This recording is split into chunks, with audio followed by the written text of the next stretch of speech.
بسم اللہ الرحمن الرحیم۔ السلام علیکم۔ مسلمانوں کا وہ دور فتوحات سے مالا مال ہو رہا تھا، درخشاں روایات جنم لے رہی تھیں اور یہی تاریخ اسلام کی بنیاد بن گئی تھیں۔ ابو بکر رضی اللہ تعالیٰ عنہ کی دوربین نگاہوں نے دیکھ لیا تھا کہ کیسر و کسریٰ جو پسپائی اور زوال کے عمل سے گزر رہے ہیں اور نیست و نابود ہو جانے تک پہنچ گئے ہیں، وہ مسلمانوں کے نفاق سے فائدہ اٹھائیں گے اور افریت بن کر اسلام کو نگل جائیں گے۔ ابو بکر نے اپنے اہل خانہ سے کہا، کیا عمر کو لوگ قبول کر لیں گے؟ شاید نہ کریں، عمر کا مزاج بہت سخت ہے، اپنے احباب سے مشورہ لے لیتا ہوں۔ ابو بکر نے عبد الرحمن بن عوف کو بلایا اور تنہائی میں بٹھا کر کہا، ابن عوف، کیا تو مجھے سچے دل سے بتا سکتا ہے کہ عمر بن خطاب کیسا آدمی ہے؟ تو اسے کیسا سمجھتا ہے؟ عبد الرحمن بن عوف نے کہا، خدا کی قسم خلیفہ رسول جو میں جانتا ہوں وہ اس سے بہتر نہیں جو تو جانتا ہے۔ ابو بکر نے کہا، جو کچھ بھی تو جانتا ہے کہہ دے۔ عبد الرحمن بن عوف نے کہا، خلیفہ رسول، ہم میں سے کوئی بھی ایسا نہیں جو عمر بن خطاب سے بہتر ہو، لیکن اس کی طبیعت میں جو سختی ہے وہ بھی ہم میں سے کسی میں نہیں۔ ابو بکر نے کہا، رائے میری بھی یہی ہے ابن عوف، تم سب کو عمر کی سختی اس لیے زیادہ محسوس ہوتی ہے کہ میرے مزاج میں بہت نرمی ہے۔ کیا ایسا نہیں ہوگا کہ اپنے بعد خلافت کا بوجھ اس کے کندھوں پر ڈال دوں تو اس کی سختی ختم ہو جائے؟ ایسا ہی ہوگا۔ کیا تو نے نہیں دیکھا کہ میں کسی پر سختی کرتا ہوں تو عمر اس کے ساتھ نرمی سے پیش آتا ہے، اور اگر میں کسی کی غلطی یا کوتاہی پر اپنا رویہ نرم رکھتا ہوں تو عمر اس پر سختی کرتا ہے۔ وہ سمجھتا ہے کہ کب سختی اور کب نرمی کی ضرورت ہے۔ عبد الرحمن نے کہا، بے شک ایسا ہی ہے خلیفہ رسول، بے شک ایسا ہی ہے۔ اس بات کا خیال رکھنا عبد الرحمن بن عوف، میرے تیرے درمیان جو باتیں ہوئی ہیں وہ کسی تک نہ پہنچیں۔ عبد الرحمن بن عوف چلے گئے تو امیر المومنین نے اپنے ایک اور رفیق اور مشیر عثمان بن عفان کو بلایا اور کہا، ابو عبداللہ، تجھ پر اللہ کی رحمت ہو، کیا تو بتا سکتا ہے کہ عمر بن خطاب کیسا آدمی ہے؟ عثمان بن عفان نے جواب دیا، امیر المومنین، خدا کی قسم ابن خطاب کو تو مجھ سے زیادہ اچھی طرح جانتا ہے، پھر تو مجھ سے کیوں پوچھتا ہے؟ اس لیے کہ میں اپنی رائے رسول اللہ صلی اللہ علیہ وآلہ وسلم کی امت پر نہیں ڈھونسنا چاہتا، میں تیری رائے ضرور لوں گا۔ امیر المومنین، عمر کا باطن اس کے ظاہر سے اچھا ہے اور جو علم و دانش اس کے پاس ہے وہ ہم میں سے کسی میں نہیں۔ ایک اور سوال کا جواب دے ابو عبداللہ، اگر میں اپنے بعد خلافت عمر کے سپرد کر جاؤں تو تیرا کیا خیال ہے کہ وہ تم سب پر سختی کرے گا؟ ابن خطاب جو کچھ بھی کرے گا ہم اس کی اطاعت میں فرق نہیں آنے دیں گے۔ خلیفہ محترم ابو عبداللہ، اللہ تجھ پر رحم و کرم کرے، میں نے جو تجھے کہا اور تو نے جو مجھے کہا یہ کسی اور کے کانوں تک نہ پہنچے۔ ابو بکر نے کئی اور صحابہ سے عمر رضی اللہ تعالیٰ عنہ کے متعلق رائے لی، ان میں مہاجرین بھی تھے اور انصار بھی۔ ابو بکر نے ہر ایک سے کہا تھا کہ وہ کسی اور سے اس گفتگو کا ذکر تک نہ کرے، لیکن یہ معاملہ اتنا اہم تھا کہ انہوں نے ایک دوسرے کے ساتھ بات کی۔ یہ آئندہ خلافت کا معاملہ تھا اور صحابہ کرام کے لیے مسئلہ یہ تھا کہ ابو بکر عمر کو خلیفہ مقرر کر رہے تھے۔ عمر سخت طبیعت کے مالک تھے، ان کے فیصلے بڑے سخت ہوتے اور وہ بڑی سختی سے ان پر عمل کراتے تھے۔ ان سب نے ایک وفد اس مقصد کے لیے بنایا کہ ابو بکر کو قائل کریں کہ عمر بن خطاب کو خلیفہ مقرر نہ کریں۔ جب وفد خلیفہ کے پاس گیا تو وہ لیٹے ہوئے تھے، بخار نے انہیں اتنا کمزور کر دیا تھا کہ اپنے زور سے اٹھ بھی نہیں سکتے تھے۔ وفد کے قائد نے کہا، امیر المومنین، خدا کی قسم عمر خلیفہ نہیں ہو سکتا، اگر تو نے اس کو خلیفہ مقرر کر دیا تو اللہ کی باز پرس کا تیرے پاس کوئی جواب نہ ہوگا۔ عمر تیری خلافت میں سب پر رعب اور غصہ جھاڑتا ہے، وہ خود خلیفہ بن گیا تو اس کا رویہ ظالموں جیسا ہو جائے گا۔ ابو بکر کو غصہ آ گیا، انہوں نے اٹھنے کی کوشش کی لیکن اٹھ نہ سکے۔ انہوں نے غصیلی آواز میں کہا، مجھے بٹھاؤ۔ انہیں سہارا دے کر بٹھا دیا گیا۔ ابو بکر نے غصے اور نکاہت سے کانپتی ہوئی آواز میں کہا، کیا تم سب مجھے اللہ کی باز پرس سے اور اس کے غضب سے ڈرانے آئے ہو؟ میں اللہ کے حضور جا کر کہوں گا کہ میرے رب، میں نے تیرے بندوں میں سے بہترین بندے کو خلافت کی ذمہ داری سونپی ہے، اور میں نے جو کہا ہے وہ تمام لوگوں کو سنا دو۔ میں نے عمر بن خطاب کو خلیفہ مقرر کر دیا ہے۔ وہ جو سب ابو بکر کو ان کے فیصلے کے خلاف قائل کرنے آئے تھے خاموش ہو گئے اور شرمسار بھی ہوئے کہ انہوں نے امیر المومنین کو بیماری کی حالت میں پریشان کیا ہے۔ وہ سب اٹھ کر چلے گئے۔ اس سے اگلے روز ابو بکر نے عثمان بن عفان کو بلایا۔ عثمان خلیفہ کے کاتب تھے۔ ابو بکر نے عثمان بن عفان سے کہا، ابو عبداللہ لکھ جو میں بولتا ہوں۔ انہوں نے لکھوایا، بسم اللہ الرحمن الرحیم۔ یہ وصیت ہے جو ابو بکر بن ابو قحافہ نے اس وقت لکھوائی ہے جب وہ دنیا سے رخصت ہو کر موت کے بعد کی زندگی میں داخل ہو رہا تھا۔ ایسے وقت پکا کافر بھی ایمان لے آتا ہے، اور جس نے کبھی سچ نہ بولا ہو وہ بھی سچ بولنے لگتا ہے۔ میں اپنے بعد عمر بن خطاب کو تمہارا خلیفہ مقرر کرتا ہوں۔ تم سب پر اس کی اطاعت فرض ہے۔ میں نے تمہاری بھلائی اور بہتری میں کوئی کسر نہیں رہنے دی۔ اگر عمر نے تم پر زیادتی کی اور عدل و انصاف نہ کیا تو وہ ہر انسان کی طرح اللہ کے حضور جواب دہ ہوگا۔ مجھے امید ہے کہ عمر عدل و انصاف کا دامن ہاتھ سے نہیں چھوڑے گا۔ میں نے جو فیصلہ کیا ہے اس میں تمہاری بھلائی اور بڑائی کے سوا اور کچھ نہیں سوچا۔ وصیت لکھواتے لکھواتے ابو بکر پر غشی طاری ہو گئی تھی۔ انہوں نے یہاں تک لکھوایا، میں اپنے بعد عمر بن خطاب کو، اور وہ غشی میں چلے گئے۔ عثمان بن عفان نے خود یہ فقرہ مکمل لکھ دیا، تمہارا خلیفہ مقرر کرتا ہوں، تم سب پر اس کی اطاعت فرض ہے۔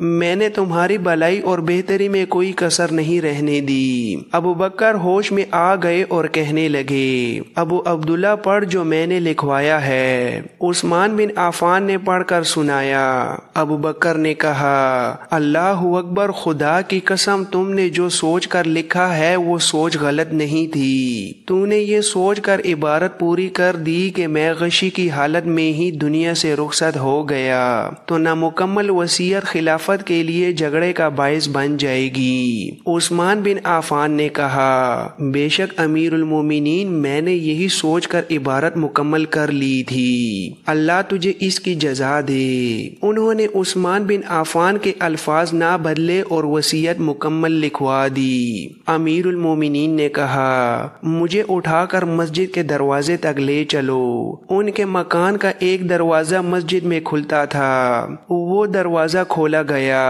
نماز کا وقت تھا، بہت سے لوگ مسجد میں آ چکے تھے۔ ابو بکر کی زوجہ اسما بنت امیس دونوں ہاتھوں سے سہارا دے کر مسجد والے دروازے تک لے گئیں۔ نمازیوں نے انہیں دیکھا تو متوجہ ہوئے۔ ابو بکر نے نکاہت کے باوجود بلند آواز سے بولنے کی کوشش کرتے ہوئے کہا، میرے بھائیوں، کیا تم اس شخص پر راضی ہوگے جسے میں خلیفہ مقرر کروں؟ میں نے اس میں تمہاری بھلائی سوچی ہے اور اپنے کسی رشتہ دار کو خلیفہ مقرر نہیں کیا۔ میرے بعد عمر بن خطاب خلیفہ ہوگا، کیا تم سب اس کی اطاعت کرو گے؟ بہت سی آوازیں سنائی دیں، ہاں امیر المومنین، ہم اس فیصلے کو قبول کرتے ہیں، ہم ابن خطاب کی اطاعت قبول کریں گے۔ اس کے بعد ابو بکر نے وصیت پر اپنی مہر ثبت کر دی۔ ابو بکر کا پیشہ تجارت تھا، لیکن خلافت کا بوجھ کندھوں پر آ پڑا تو تجارت کی طرف توجہ نہ دے سکے۔ گزر اوقات تو کرنی ہی تھی۔ انہوں نے اپنے کنبے کے لیے بیت المال سے کچھ الاؤنس منظور کرا لیا تھا۔ اب جب انہوں نے محسوس کر لیا کہ وہ زندہ نہیں رہ سکیں گے تو انہوں نے اپنے اہل خانہ سے کہا کہ ان کی جو تھوڑی سی زمین ہے وہ وہ ان کی وفات کے بعد بیچ کر تمام رقم جو وہ گزارے کے لیے بیت المال سے لیتے رہے ہیں بیت المال میں جمع کرا دیں۔ ابو بکر نے آخری وقت اہل خانہ کو بٹھا کر کہا، سب میرے قریب آ جاؤ، مجھے صرف 2 کپڑوں کا کفن پہنا کر دفن کرنا۔ تم دیکھتے رہے ہو کہ میں ایک ہی کپڑا پہنا کرتا تھا، اس کے ساتھ ایک کپڑا اور ملا لینا، ان کپڑوں کو پہلے دھو لینا۔ عائشہ رضی اللہ تعالی عنہا نے کہا، ہم 3 کپڑے لے سکتے ہیں، کفن 3 کپڑوں کا ہوتا ہے۔ نہیں عزیز بیٹی، کفن تو اس لیے ہوتا ہے کہ جسم سے کوئی مواد اور نمی نکلے تو اسے کفن چوس لے۔ کفن پرانے کپڑوں کا ہوا تو کیا، نئے کپڑے پہننے کا حق زندہ لوگوں کا ہے۔ مجھے غسل اسما بنت امیس دے گی، اگر اکیلے غسل نہ دے سکے تو اپنے بیٹے کو ساتھ لے لے۔ اتنے میں اندر اطلاع دی گئی کہ عراق کے محاذ سے مثنہ بن حارث آئے ہیں۔ گھر کے کسی فرد نے کہا کہ امیر المومنین اس وقت بات کرنے کے قابل نہیں۔ امیر المومنین نے قدر درش لہجے میں کہا، اسے آنے دو، وہ بہت دور سے آیا ہے، جب تک میرا سانس چل رہا ہے میں اپنے فرائض سے کوتاہی نہیں کر سکتا۔ مثنہ کو اندر بلا لیا گیا۔ انہوں نے جب ابو بکر کی حالت دیکھی تو پشیمان ہو گئے اور بات کرنے سے جھجکنے لگے۔ ابو بکر نے کہا، مجھے گنہگار نہ کر ابن حارث، ہو سکتا ہے تو مدد لینے آیا ہو، میں اگر تیرے لیے کچھ نہ کر سکا تو اللہ کی باس پرس پر کیا جواب دوں گا۔ مثنہ بن حارث نے کہا، یا امیر المومنین، محاذ ہمارے قابو میں ہے، حالات ہمارے حق میں ہے، لیکن تعداد کی کمی پریشان کرتی ہے۔ مسلمان اب اتنے نہیں رہے کہ انہیں فوج میں شامل کر کے محاذوں پر بھیجا جائے۔ جو جہاد کے قابل تھے وہ پہلے ہی محاذوں پر ہیں۔ امیر المومنین کے حکم سے ان لوگوں کو مجاہدین کی صفوں میں کھڑا نہیں کیا جا سکتا جو مرتد ہو گئے تھے۔ میں یہ درخواست لے کر آیا ہوں کہ ان میں بہت سے ایسے ہیں جو سچے دل سے اسلام قبول کر چکے ہیں اور محاذوں پر جانا چاہتے ہیں، کیا امیر المومنین انہیں فوج میں شامل ہونے کی اجازت دیں گے؟ امیر المومنین نے کہا، ابن خطاب کو بلاؤ۔ عمر رضی اللہ تعالی عنہ دور نہیں تھے، وہ جلدی آ گئے۔ امیر المومنین نے عمر سے کہا، ابن خطاب ابن حارث مدد مانگنے آیا ہے، یہ جو کہتا ہے ایسا ہی کر اور اسے فوراً مدد دے کر محاذ پر روانہ کر، اور اگر میں اس دوران فوت ہو جاؤں تو اس کام میں رکاوٹ نہ ہو۔ عربوں میں رواج تھا کہ باتیں شاعرانہ الفاظ اور انداز سے کیا کرتے تھے۔ خلیفہ اول ابو بکر کی نزاع کے وقت کی چند باتیں تاریخ میں محفوظ ہیں۔ ان کی بیٹی عائشہ رضی اللہ تعالی عنہا ان کے ساتھ لگی بیٹھی تھیں۔ انہوں نے باپ کو نزاع کے عالم میں دیکھ کر اس وقت کے ایک شاعر حاتم کا ایک شعر پڑھا، نزاع کا عالم طاری ہوتا ہے، سانس نہ آنے سے سینہ گھٹکنے لگتا ہے، تو دولت انسان کی کوئی مدد نہیں کر سکتی۔ ابو بکر نے نحیف آواز میں کہا، نہیں بیٹی، ہمیں دولت سے کیا کام، اس شعر کے بجائے تو نے قرآن کی یہ آیت کیوں نہ پڑھی، تجھ پر نزاع کا عالم طاری ہو گیا ہے، یہی ہے وہ وقت جس سے تو ڈرا کرتا تھا۔ ابو بکر کی زبان سے یہ الفاظ نکلے تو انہیں آخری ہچکی آئی۔ انہوں نے سرگوشی میں یہ دعا کی، یا اللہ مجھے مسلمان کی حیثیت میں دنیا سے اٹھانا اور بعد از مرگ مجھے ساحلین میں شامل کرنا۔ یہ خلیفہ اول ابو بکر کے آخری الفاظ تھے۔ دن سوموار تھا، سورج غروب ہو چکا تھا۔ تاریخ 22 اگست سن 634 بمطابق 21 جمادی الاخر 13 ہجری تھی۔ اسی رات دفن کر دینے کا فیصلہ ہوا۔ ابو بکر کی وصیت کے مطابق ان کی زوجہ اسما بنت امیس نے غسل دیا۔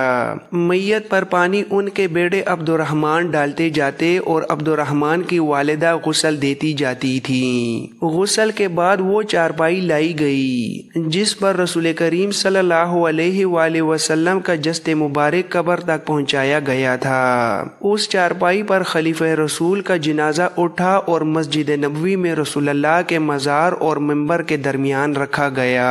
نماز جنازہ کی امامت عمر رضی اللہ تعالی عنہ نے کی۔ مدینہ کی وہ رات سوگوار تھی، گلیوں میں ہچکیاں اور سسکیاں سنائی دیتی تھیں، رات بھی رو رہی تھی۔ وہ عظیم ہستی اس دنیا سے اٹھ گئی تھی جس نے اسلامی سلطنت کی نہ صرف بنیادیں مضبوط بنائی تھیں بلکہ ان پر مضبوط عمارت کھڑی کر دی تھی۔ ابو بکر کو رسول کریم کے پہلو میں دفن کیا گیا۔